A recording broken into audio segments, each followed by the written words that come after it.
आपने दुल्हन को डोली में बैठकर ससुराल जाते आखिर बार कब देखा था? आप में से बहुत से ऐसे लोग होंगे जिन्होंने कभी किसी भी दुल्हन को डोली में बैठकर विदा होते नहीं देखा होगा, और जिन्होंने देखा होगा उनके जहन में भी शायद ये तस्वीर थोड़ी धुंधली चली होगी, क्योंकि आजकल लोग कार में बैठकर दुल्हन को विदा करते हैं। पर पूर्णिया में एक ऐसी शादी हुई जिसने सालों से कहीं खोई हुई इस परंपरा को फिर से अपनाया है। डोली के सिवा इस शादी में और भी कई खास बातें रही। इस रिपोर्ट के जरिए देखिए।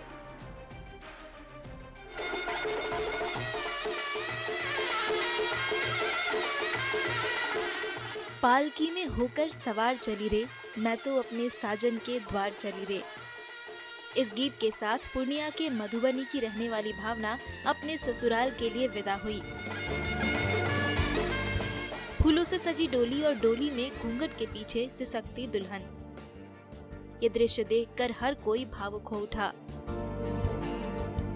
इस शो ऑफ के जमाने में लोग महंगी गाड़ियों और हेलीकॉप्टर पर अपनी दुल्हन को विदा कर शान बढ़ाने की कोशिश करते हैं, पर भावना के पिता ने अपनी बेटी को पारंपरिक डोली में विदा कर सालों से कहीं गुम हो चुकी परंपरा को फिर से ताजा कर दिया।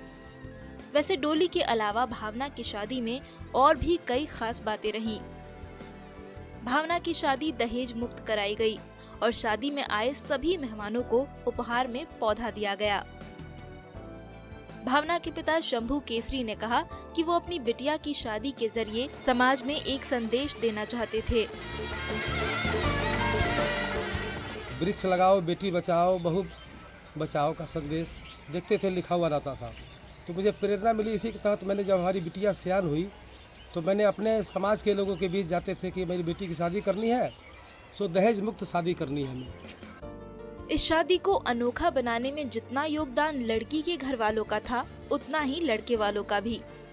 दूल्हे के पिता ने कहा कि वो हमेशा से अपने बेटे की शादी दहेज मुक्त ही कराना चाहते थे। अपनी बहू को वो बेटी की तरह रखेंगे।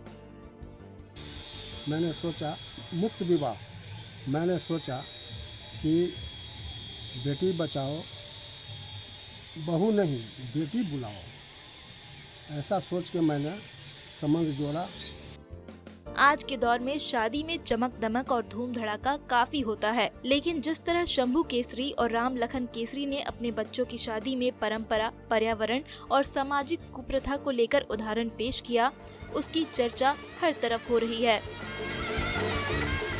न्यूज़ 18 के लिए पूर्णिया से संवाददाता कुमार प्रवीण की रिपोर्ट।